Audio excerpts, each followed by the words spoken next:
Chers amis de la presse, sénégalais, sénégalaises, bonjour. Nous vous avons conviés aujourd'hui pour un exercice de communication avec le peuple sénégalais,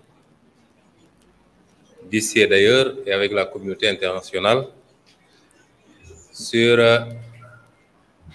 une problématique nationale. Évidemment, il était prévu de faire une déclaration de presse. J'ai expressément demandé à ce qu'on puisse prendre quelques questions, mais vous comprendrez que nous sommes tenus ou astreints par le temps, malheureusement, parce que je devrais me retrouver à l'aéroport au plus tard à 14 h, puisque je dois me rendre à Ziguinchor tout à l'heure. Nous sommes là pour parler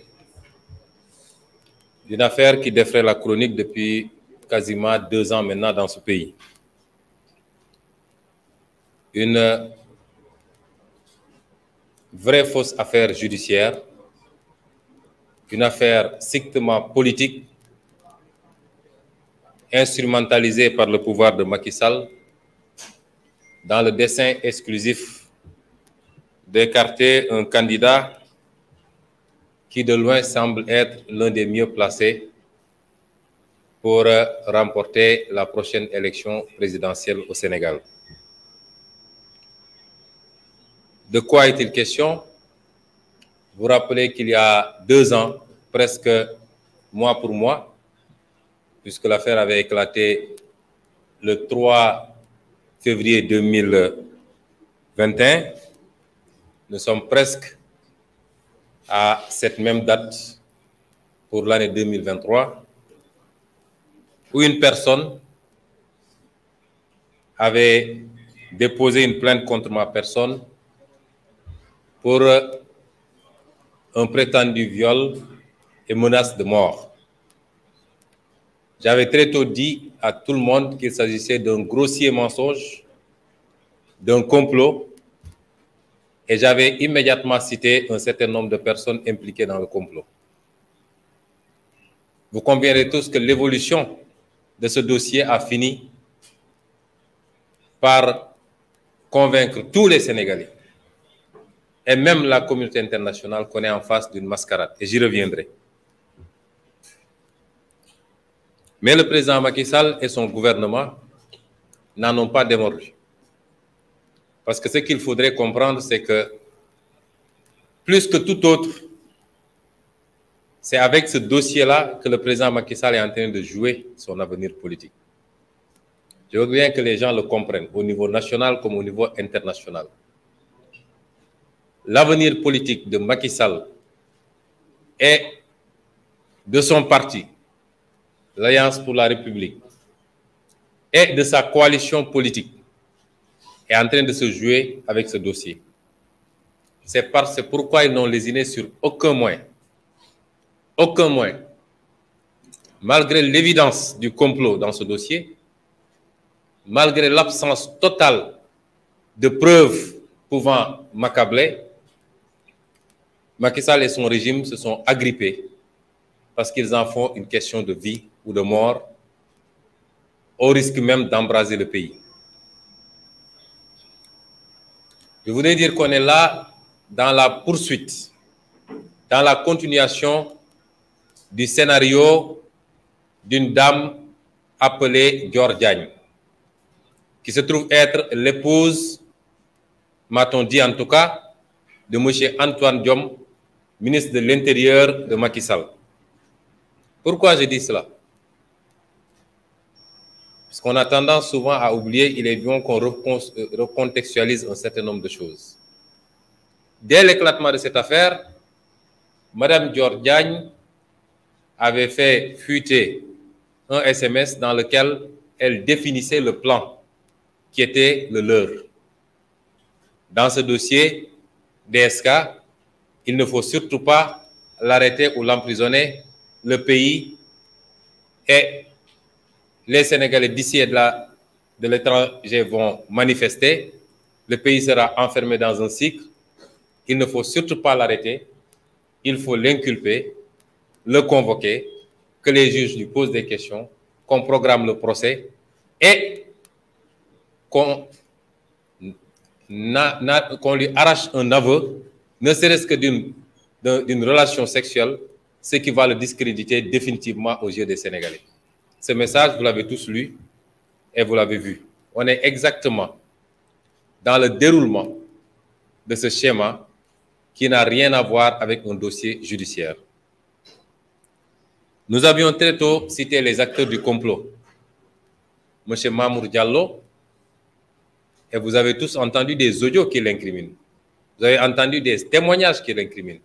Et tout ça est entre les mains de M. Maham Diallo, que je ne considère pas comme un juge d'instruction, mais j'y reviendrai. J'avais cité l'avocat Maître Gabisso. Quand je disais tout ça en février 2021, il n'y avait pas encore tous ces éléments de preuve. C'est ça qui est important. Et par la grâce de Dieu, chemin faisant, des éléments de preuve sont sortis jour après jour, semaine après semaine, des éléments accablants, des éléments incontestables pour venir étayer le complot et désigner les responsables de ce complot. J'avais cité tous ces gens-là. J'avais cité M. Serigne Bassirou Gueye comme étant un éminent élément, procureur de la République. Le procureur de la République, Serigne Bassirou Gueye, que j'avais cité comme étant un éminent acteur du complot.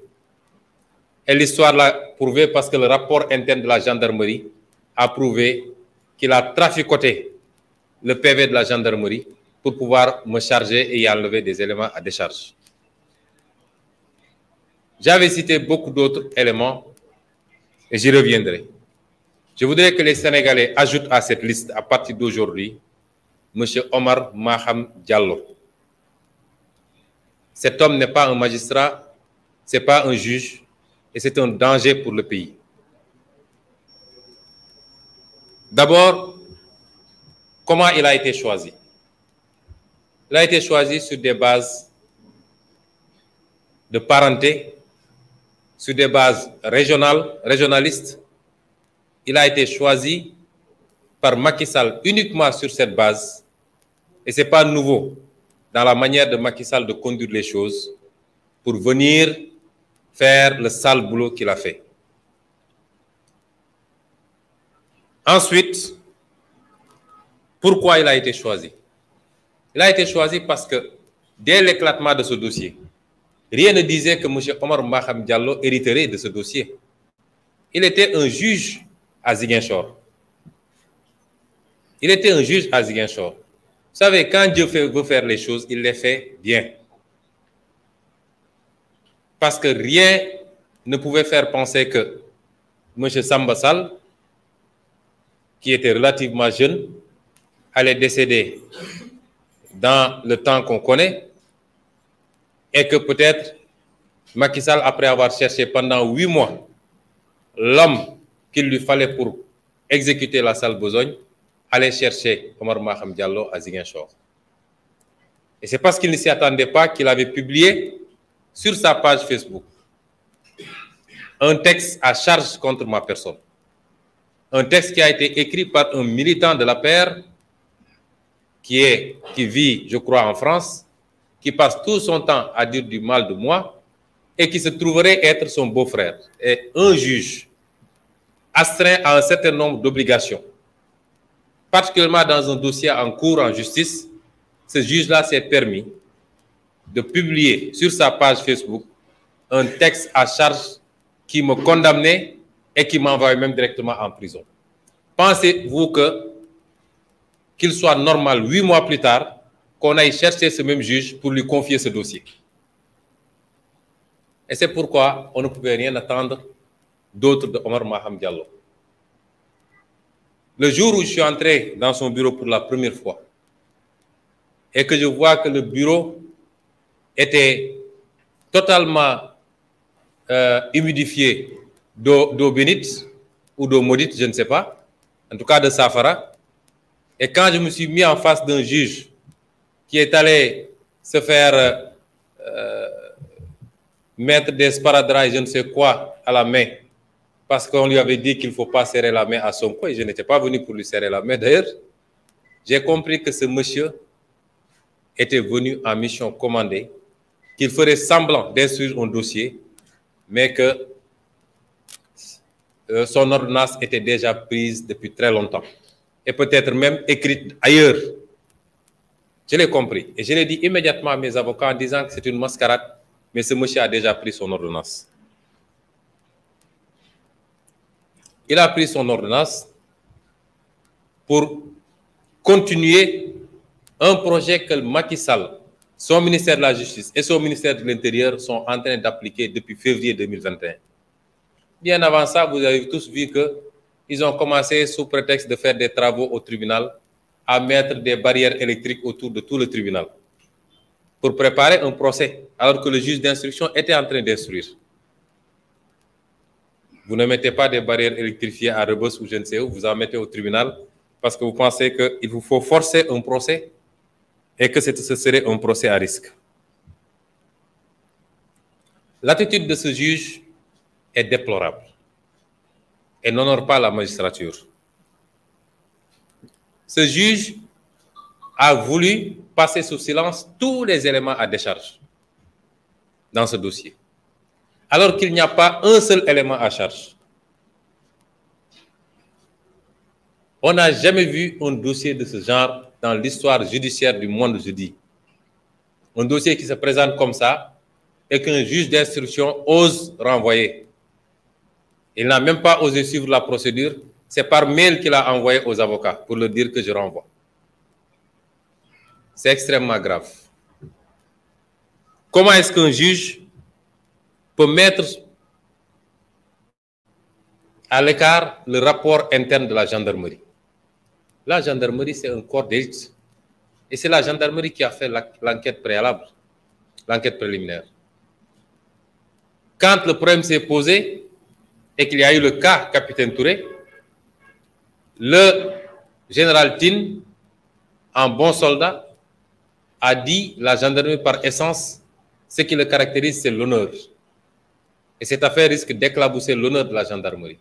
Nous allons mettre en place une commission d'enquête qui va édifier sur la responsabilité des uns et des autres, et particulièrement le capitaine Touré qui avait conduit l'enquête. Ce rapport sera public très bientôt, rassurez-vous. Il nous a été demandé partout. Depuis quelque temps, beaucoup d'organismes internationaux nous ont demandé les éléments du dossier, mais les avocats sont en train de le retransmettre, tous les éléments. Mais le peuple sénégalais aura tous ces éléments parce que nous avons l'intégralité du dossier. Et ce rapport, je l'ai moi-même, main à main, remis à M. Omar Maham Diallo. Un rapport qui dit que M. Bassirou Gueye a délibérément compromis le rapport initial dressé par le capitaine Touré pour y mettre des éléments à charge. Il est allé jusqu'à y mettre des photos obscènes qui n'avaient rien à voir avec le rapport initial, mais y ajouter également des passages, y retrancher des passages qui me déchargeaient. Comment est-ce qu'un juge d'instruction sérieux peut passer sous silence un rapport comme ça pour dire qu'il renvoie un dossier? M. Omar Maham Diallo a passé sous silence le témoignage du docteur Alfousseni Gaye, qui est le médecin qui a consulté la plaignante. Docteur Alfousseni Gaye a fait un témoignage devant le juge d'instruction pour dire qu'il n'a vu rien qui puisse renvoyer même, qui puisse faire penser à l'existence d'un viol. Et, cerise sur le gâteau, il a enfoncé les comploteurs en disant que c'est Maître Sow qui l'a appelé pour lui dire d'aller prendre la plaignante parce qu'elle était en danger de mort. Et que c'est Maître Sow et Mamour Diallo qui l'ont appelé instamment le lendemain pour exiger le rapport médical et qui ont envoyé une personne avec un sac plein d'argent pour essayer de le corrompre dans le sens de l'établissement d'un rapport de complaisance. Comment est-ce qu'un juge d'instruction peut passer sous silence des témoignages aussi accablants et aussi à décharge pour renvoyer un dossier en jugement? Comment ce juge d'instruction a pu passer sous silence un certificat médical que tout le Sénégal a vu? Un certificat médical établi par ce même docteur Gaye, qui aujourd'hui est menacé de mort et persécuté. Sa voiture a été attaquée. Il a déposé des plaintes à la gendarmerie. Personne n'a daigné réagir. Comment est-ce qu'un juge d'instruction sérieux peut passer sous silence ce certificat médical qui écarte toute possibilité de viol? Je crois que désormais, il faut que tous les Sénégalais sachent qu'ils sont en danger. Qu'aujourd'hui, ce n'est plus la peine d'amener des preuves en justice parce que ça ne sert à absolument rien. Dès que la commande politique tombe, toute preuve que vous amènerez sera écartée et votre accusateur n'aura pas besoin d'amener des preuves dès lors que Macky Sall dit que ma volonté, c'est que vous fassiez ceci. Comment est-ce qu'un juge d'instruction peut passer sous silence tous les témoignages des personnes qui travaillaient dans cet institut et qui sont tous des témoignages à décharge? Il n'y a pas un seul témoignage à charge contre nous. Comment est-ce qu'un juge d'instruction peut passer sous silence tout cela? Comment est-ce qu'un juge d'instruction peut passer sous silence les témoignages du capitaine Touré, qui est à la base du PV, qui a servi à sa saisine, même si ce PV a été compromis par Serigne Bassirou Gueye? Ne serait-ce que pour ces deux raisons, ce dossier n'aurait jamais dû atterrir là où il est.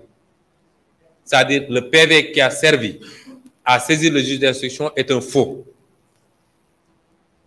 Vous ne pouvez pas instruire sur la base d'un faux. Et la deuxième chose, le juge qui a hérité du dossier est disqualifié pour le faire parce qu'il est partisan. Il avait déjà pris une position sans connaître le dossier et sans que le dossier lui soit affecté. Il avait pris une position pour m'envoyer en instruction. Comment est-ce qu'un juge d'instruction peut ignorer les témoignages du capitaine Touré? Comment est-ce qu'un juge d'instruction peut faire l'omerta sur les éléments importants qui ont été versés par M. M. Signas? Vous tous, vous avez entendu ces audios où la plaignante elle-même dit qu'il n'y a jamais eu de viol, qu'il n'y a même jamais eu de rapport sexuel, que malgré tout, on lui a dit « débrouille-toi pour nous chercher du sperme et venir ». Et ce juge d'instruction qui convoque la plaignante sur la base des audios, qui lui fait entendre ces audios, nous avons tout le dossier dans ma machine.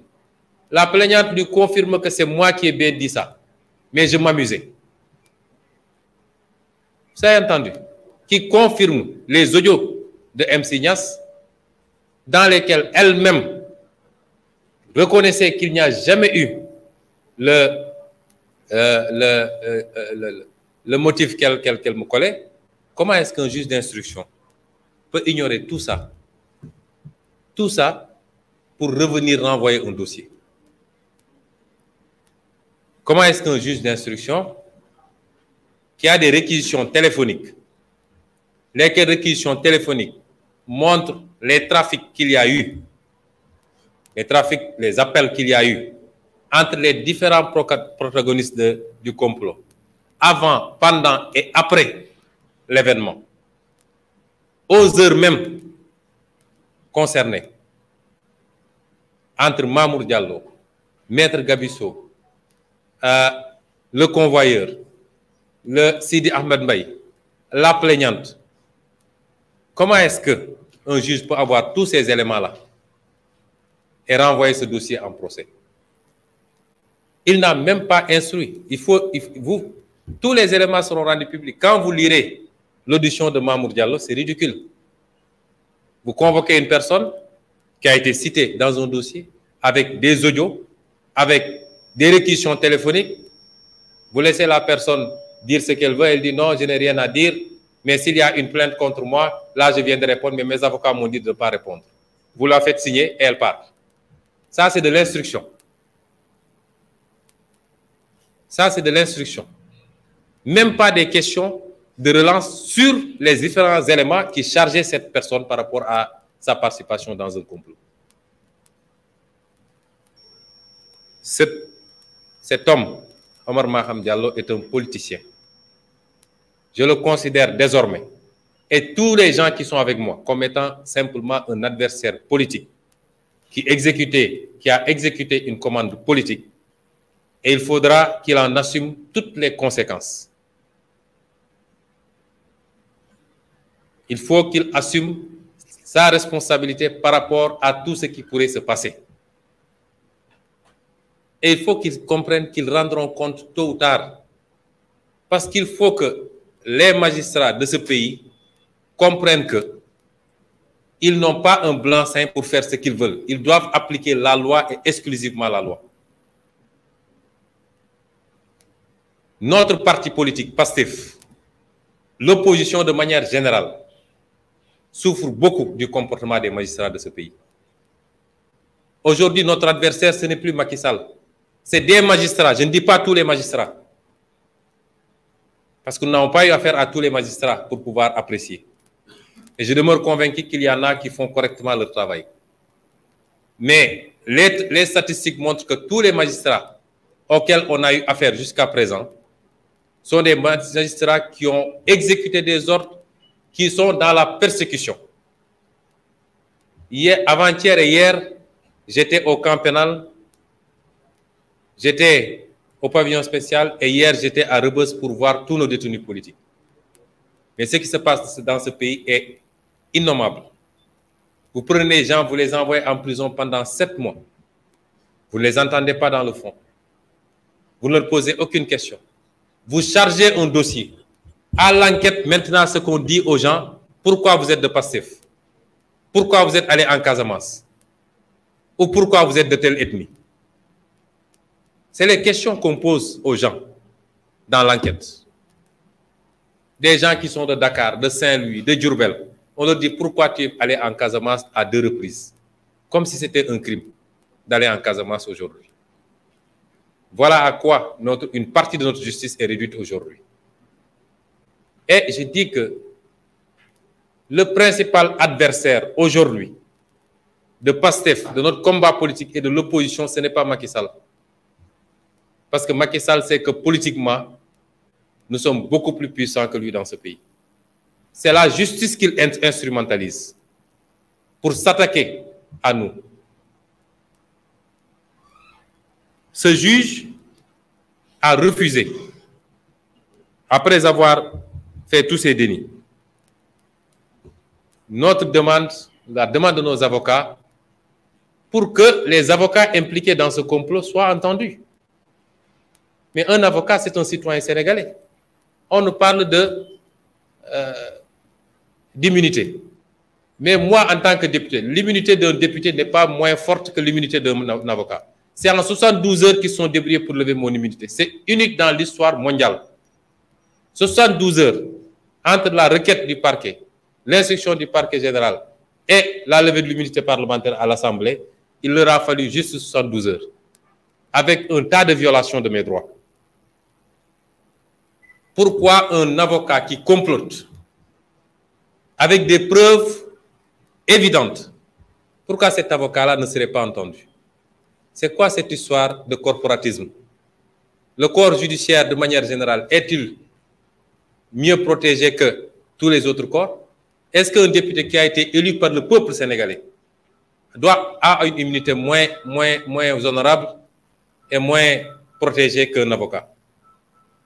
Nos avocats ont demandé à ce que Maître Sow et Maître Diordiagne soient entendus parce que leur nom a été cité. Et avec des éléments de preuve, le juge a refusé cette requête. Et jusqu'à la dernière requête de mes avocats, c'est-à-dire que le réquisitoire définitif du procureur leur soit transmis, le juge l'a refusé pour s'empresser de prendre une ordonnance et de renvoyer et de leur annoncer ça par mail. C'est la première fois, en tout cas, pour ceux qui connaissent les procédures, qu'on voit cette pratique au niveau de la justice. Et cette justice, depuis que je suis en politique, cette justice a été instrumentalisée pour nous persécuter. Au jour d'aujourd'hui, je suis le seul maire qui, 10 mois après avoir été élu, est empêché de voyager pour aller travailler pour sa commune. Je suis le seul maire. Même pour aller en Casamance, je ne peux pas passer par la route. Au lendemain de la fête de fin d'année, puisqu'on avait des problèmes de réservation d'avion, j'ai dû mettre toute ma famille dans les véhicules pour qu'ils viennent par la route. Et moi, j'ai dû aller tout faire pour avoir un billet d'avion. Parce que je n'ai pas le droit de traverser la Gambie pour revenir à Dakar. Depuis 2 ans, on m'empêche de sortir du territoire pour faire mes activités. Et il y a 20 jours, mes avocats ont déposé une autorisation de sortie du territoire parce que je devais me rendre en Guinée, Conakry, au Burkina Faso, au Mali et en Côte d'Ivoire dans le cadre de mes activités politiques. Jusqu'à ce jour, même pas une réponse. Ce qui est grave, parce que l'administration doit répondre au moins au courrier qu'on lui dépose. Depuis que je suis en politique, je suis systématiquement persécuté par cette justice. Vous l'avez vu lors de ma radiation en 2016. Injustement privé de mon travail. Et tous les éléments sont là pour prouver que j'avais raison. Mais jusqu'à la Cour suprême, sans motivation valable, ils ont rejeté mes recours. Vous avez entendu le dossier des 94 milliards qu'ils essaient même de retourner contre moi. Et c'est ce même procureur de la République, M. Amadi Diouf, qui avait préféré classer sans suite quand il était à la chambre d'accusation. Alors qu'il y a un rapport de l'OFNAC. Et ironie du sort, il se retrouve maintenant procureur de la République, il a un rapport de l'OFNAC sur sa table qui dit que tout ce que M. Sonko a dit est vrai et qui exige, qui recommandait l'ouverture d'une instruction contre tout ce beau monde. Le procureur de la République ne veut pas instruire. Vous avez vu tous les cas d'assassinat qu'il y a eu contre nos militants. Aucune instruction. Aucune enquête. C'est le rapport du département d'État américain qui vient dire que l'État du Sénégal est responsable au moins des 10 morts sur les 14 de 2021. Le président Macky Sall avait dit qu'une commission allait être mise en place. Où est cette commission? Parce qu'ils savent que c'est eux qui ont assassiné ces enfants. Et ils n'osent pas enquêter sur la question. C'est la même chose avec les derniers assassinats à Ziguinchor et à Bignona. Et vous avez vu le petit procureur de Ziguinchor là qui fait le petit malin. Vous avez une contre-expertise qui vous dit que la personne a été tuée par balle. Vous saisissez un juge d'instruction pour lui dire « Faites une enquête pour me dire le genre de mort ». C'est quoi ça? Et le juge d'instruction a raison de refuser d'instruire. Il a raison de refuser d'informer. Parce que c'est des mascarades. Et tout ça, nous en sommes victimes. Quand nous saisissons la justice ne bouge jamais. J'ai parlé des 94 milliards. J'ai déposé des plaintes contre M. Mahmoud Diallo. Aucune réaction. Contre Maître Gabisso. Aucune réaction. Contre la plaignante Adji Sarr. Aucune réaction. Contre Serigne Bassirou Gueye. Il n'y a que sur ce dossier que le parquet général a transmis le dossier à la DIC qui m'a appelé pour confirmer ma plainte. Tous les dossiers que nous déposons, nous, la justice fait le mourant et laisse le dossier mourir de sa belle mort. Mais dès lors qu'il y a un dossier qui nous concerne, mais je n'ai jamais compris cette précipitation-là.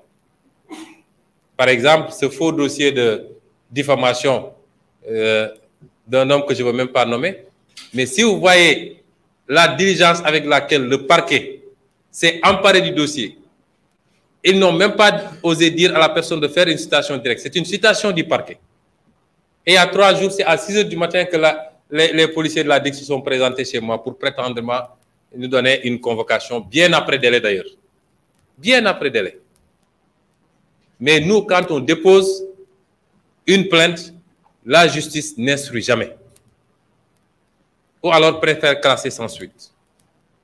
Et quand vous parlez, on dit oui, il s'attaque aux magistrats, il s'attaque à l'institution. D'ailleurs, les magistrats ne sont pas l'institution judiciaire.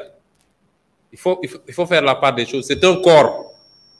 Ce n'est pas l'institution judiciaire. Et je ne me suis jamais attaqué à tous les magistrats parce que, comme je le dis, j'ai beaucoup de connaissances dans la magistrature et je demeure convaincu qu'il y en a d'excellents et de sérieux. Mais qui peut réfuter ces faits? Quel est le magistrat qui peut réfuter les faits que je viens de dire? Tous les magistrats que vous rencontrez vous disent que ce que vous dites, c'est vrai. Nous connaissons le mal de la justice. Nous connaissons les problèmes qu'il y a. Mais ils préfèrent le dire dans les couloirs. Donc, je veux dire aux Sénégalais qu'aujourd'hui, nous avons un adversaire politique et c'est une partie de la justice sénégalaise et il faut y ajouter dans cette liste désormais M. Omar Maham Diallo. Je voudrais conclure pour dire aux gens, à tous les Sénégalais, ce que j'avais dit en 2021 et je le réitère. J'ai toujours invoqué mon droit légitime, constitutionnel à la résistance, moi, Ousmane Sonko. Et jusqu'à la fin de ma vie, je résisterai. Nous n'accepterons jamais l'injustice. Personne ne peut m'empêcher, s'il plaît à Dieu, d'être candidat en 2024. Et je ne vois pas le juge qui va me condamner à 5 ans d'emprisonnement dans ce dossier-là. Que chacun assume sa responsabilité parce que les gens sont dans leur bulle, ils font leur conciliabule, ils manipulent des textes, ils font dire ce qu'ils veulent à la loi et ils pensent que ça va continuer à passer dans ce pays. Trop, c'est trop. Il faut arrêter. Tous les gens qu'ils ont jetés en prison, c'est des pères de famille comme eux. C'est des fils de quelqu'un comme eux. Vous ne pouvez pas prendre des gens pour les envoyer en prison sans aucune base et vous rentrez tranquillement chez vous, retrouvez votre femme et votre enfant. C'est ces frustrations cumulées qui peuvent conduire ce pays à des situations qu'on ne souhaite pas. L'injustice est le nid de tous les comportements agressifs. Nous avons toujours appelé à la paix. Dans un pays, la justice est le dernier rempart de la stabilité sociale. Lorsque cette justice s'agenouille, lorsque cette justice s'aplatit devant le pouvoir exécutif, il n'y a plus de rempart contre l'injustice. Et je voulais dire également que pour nos vis-à-vis de l'APR, je ne parle même pas de Benno Bokk Yakaar, ce pays-là, nous l'avons en partage. Il y a des choses qui se passent depuis trop longtemps, ça ne peut pas continuer. Cette campagne d'invective, d'insultes, de diabolisation, cette utilisation de tous les leviers pour s'attaquer à des adversaires politiques qui n'ont commis aucun crime, si ce n'est d'avoir des idées contraires, il faut que ça cesse. Parce que nous habitons tous ensemble dans ce pays. Et vous savez que nous pouvons faire ce que vous êtes en train de faire. Les milices que Macky Sall a montées, nous les connaissons. Nous connaissons ceux qui les dirigent. Ceux qu'ils amènent à Ziguinchor, nous les connaissons. Nous savons même où ils logent. C'est dans ce pays que vous voyez des milices qui ont été entraînées, qui circulent avec des grenades lacrymogènes et des armes, qui les utilisent devant les forces de l'ordre et personne ne bouge. Aucun policier n'ose les arrêter. C'est ça le régime de Macky Sall. Et au-delà, enfin, rappeler aux Sénégalais aussi qu'il faut qu'on évite les diversions. Nous mènerons les combats que nous devons mener. Mais tout ça, c'est pour faire oublier le rapport de la Cour des comptes et les autres à venir. Parce que le Sénégalais est très émotif, il a tendance à oublier rapidement. Tout ça, c'est pour faire oublier le rapport de la Cour des comptes. Et depuis quelques jours, depuis 2 ou 3 jours, d'ailleurs, même la presse a oublié, n'en parle plus. Or, c'est ça le vrai problème du Sénégal. C'est ça qui justifie la situation catastrophique que nous vivons. Tout ça, c'est pour faire oublier la hausse des prix. On augmente tous les prix dans ce pays. L'électricité, le carburant, tout ce que vous voulez. On veut que vous, les Sénégalais, vous oubliez cela. et que vous continuez à souffrir, mais à rester à commenter sur d'autres choses. Tout cela, c'est pour faire oublier cette série tragique d'accidents avec son lot de morts qui engage la responsabilité directe de l'État, puisque c'est une mauvaise politique en matière de parc automobile, en matière d'infrastructures routières, en matière de contrôle technique qui nous conduit à cette situation-là. C'est ça l'objectif. Et il ne faudrait jamais, certes ce combat est important pour nous tous, mais il ne faudrait jamais qu'on l'oublie, la grande question de l'heure. Et je voudrais terminer pour dire que nous allons continuer nos activités parce que nous préparons 2024. La semaine prochaine, dès mon retour de Ziguinchor, Inch'Allah, je reprends le Nemmekou Tour, mais nous invitons tous les patriotes et tous les sympathisants au méga meeting de ce dimanche à Keur Massar.